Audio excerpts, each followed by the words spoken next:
Meus amados irmãos e irmãs, caros telespectadores da Rede Vida, o canal da família, nestes últimos dias do ano litúrgico, ano C, dedicado ao evangelista Lucas, somos como convidados pela palavra de Deus a fazer uma espécie de exame de consciência, de análise da nossa caminhada.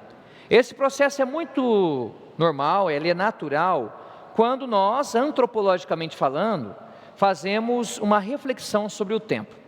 Isso é muito comum, por exemplo, no final do ano civil, depois do dia de Natal até o dia 31, quantas pessoas, antes de estourarem fogos para celebrarem um novo ano, olham para o ano então que se finda para analisar o que eu cresci, onde eu errei, o que eu acertei, quais são os meus projetos para o próximo ano. Ora, nós que temos fé, quando entrarmos no ano novo, no dia 1º de janeiro, nós já entraremos vivendo um novo ano da fé muito tempo antes. Por isso que o ano litúrgico, ele termina praticamente no sábado, depois da solenidade de Cristo Rei, 34º domingo do tempo comum, e começa no primeiro domingo do Advento. Então, no próximo domingo, para nós católicos, já é ano novo da fé, da experiência com Deus, e haveremos de escutar a partir do primeiro domingo de Advento, ou seja, a partir de domingo, o Evangelho de Mateus todos os domingos. Ora, então, do ponto de vista da espiritualidade litúrgica, essa semana deveria nos ajudar a fazer uma reflexão da nossa caminhada na fé, desde o primeiro domingo do Advento do ano passado. O que nós crescemos, o que Lucas nos ajudou nessa experiência. Ao longo deste ano litúrgico, ao escutarmos o evangelista Lucas, fomos chamados pela própria palavra de Deus a colocar a misericórdia no centro da nossa vida. Para esse evangelista, a misericórdia significa a ação habitual de Deus na história, no ápice dos tempos, por meio do seu Filho Jesus. Não existe mais realidade de cultura, de sexo, de política, não existe mais divisões, porque graças a Cristo, graças à sua morte na cruz, todos os seres humanos são chamados, em primeiro lugar, a confessarem os seus pecados, como o malfeitor, segundo o malfeitor no Evangelho do último domingo, e ao confessarem seus pecados, se abrirem à graça da salvação, ou seja, crerem no nome e no poder do Senhor Jesus, vivendo o projeto dele, vivendo o Evangelho. Então agora o que nos torna iguais diante de Deus é o sacramento da fé, é o sacramento do batismo, que é por excelência o sacramento da graça e da misericórdia de Deus ao longo da nossa vida.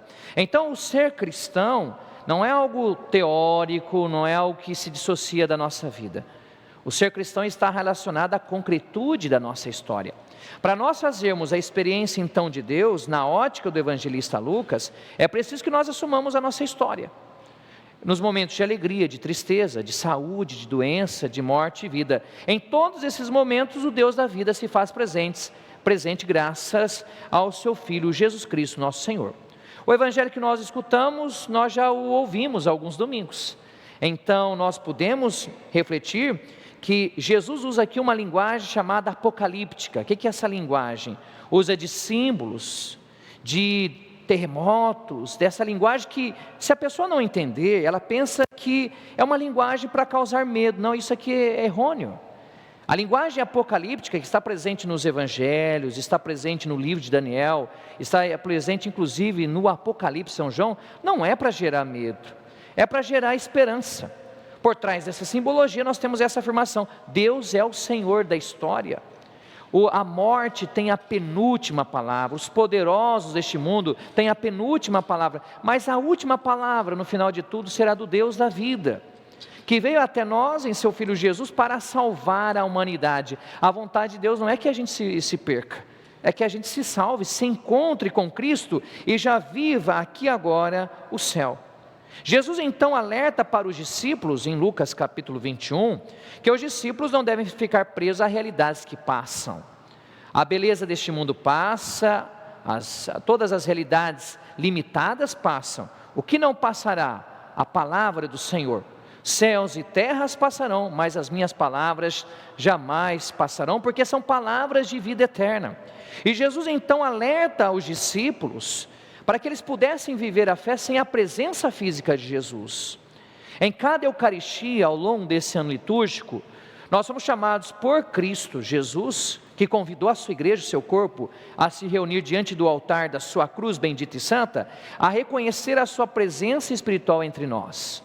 Onde 2 ou 3 estiverem reunidos em meu nome, estarei aí no meio deles, disse o Senhor em Mateus capítulo 18, versículo 18. Então, para perceber essa presença espiritual do Senhor, nós somos chamados a nos abrir ao Espírito Santo e saber que nós não precisamos mais da presença física de Cristo.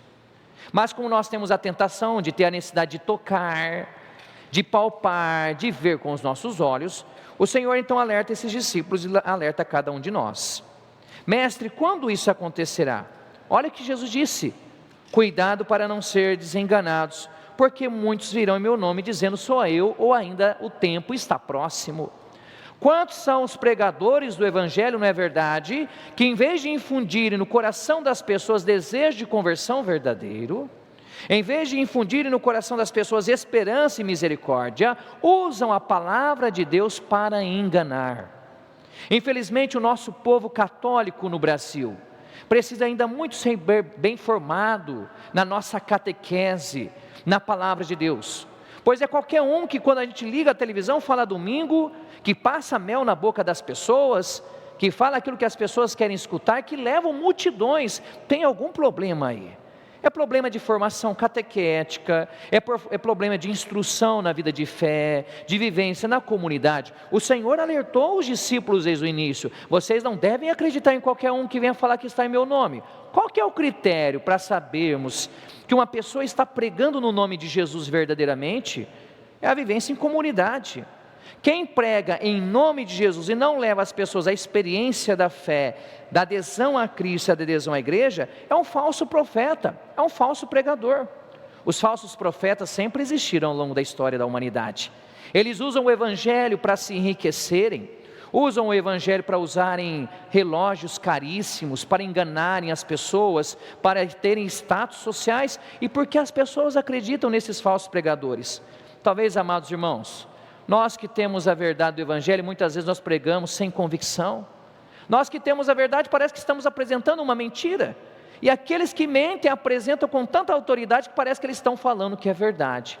Ora, o Jesus falou para nós: não sigais essa gente. Não vão seguir os aproveitadores da fé, aqueles que vendem a palavra de Deus para enganar o povo simples, o povo humilde. Olha que bom, você ao participar da missa na Rede Vida, ao escutar o Evangelho todo dia, que tem padres muito bem formados, você vai desenvolvendo a sua capacidade de perceber a sua sensibilidade espiritual diante de pregações que não tenha nada a ver do Evangelho.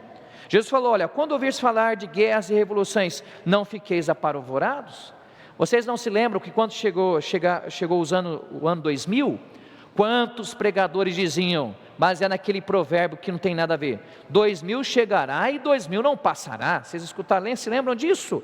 Quantas pessoas começaram a rezar, com medo, pelo amor de Deus, não é verdade? Onde isso está na Bíblia? Olha como que as pessoas são enganadas por falta de instrução religiosa. Então aqueles que pregam a palavra para gerar medo, para usar dos símbolos deste momento. Por exemplo, quantas pessoas utilizaram a Covid para falar que a Covid, Deus estava castigando as pessoas? Como que Deus pode castigar crianças que morreram por causa da Covid? Que tipo de discurso é esse religioso?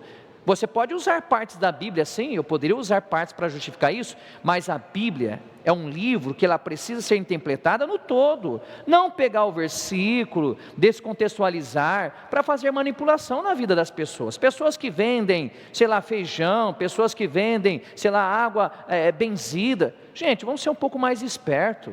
E aí Jesus falou o seguinte: olha, um povo se levantará contra o povo.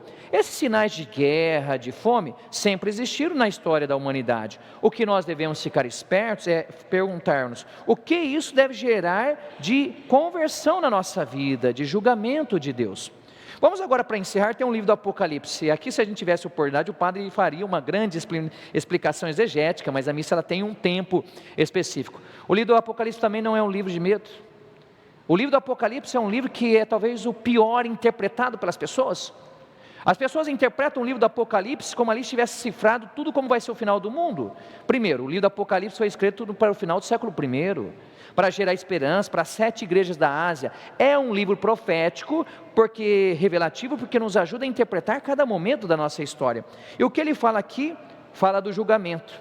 A foice, o colher, o tempo, é o momento então que lá na Europa, no hemisfério norte, o grão está torrado pelo sol. Lá no finalzinho do verão é tempo de fazer a colheita. No final da vida também o Senhor irá fazer a sua colheita. Ele quer vir até nós e encontrar frutos de vida e santidade. O julgamento de Deus vai se realizar no final da história. A gente fala isso, que há de vir julgar os vivos e os mortos. Mas a cada momento Deus está nos julgando e está vindo ao nosso encontro, ao coração, para ver se encontra no nosso coração, na nossa vida, frutos de vida e santidade. Então, como que anda as sementes da palavra dentro do meu coração?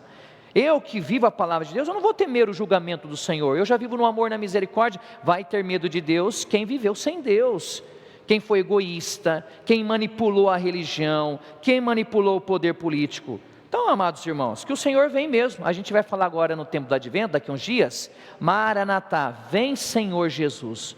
O que nós falamos em cada missa? Anunciamos, Senhor, a vossa morte e proclamamos a vossa ressurreição.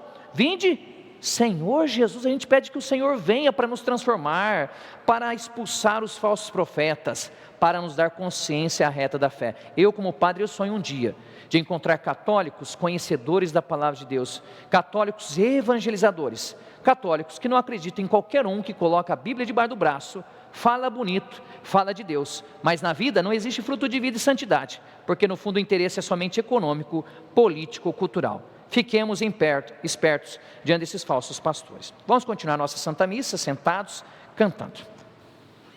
Este programa teve o apoio dos nossos benfeitores. Seja você também um benfeitor e evangelize conosco. Ligue agora, 0 operadora 11 42 00 80 80.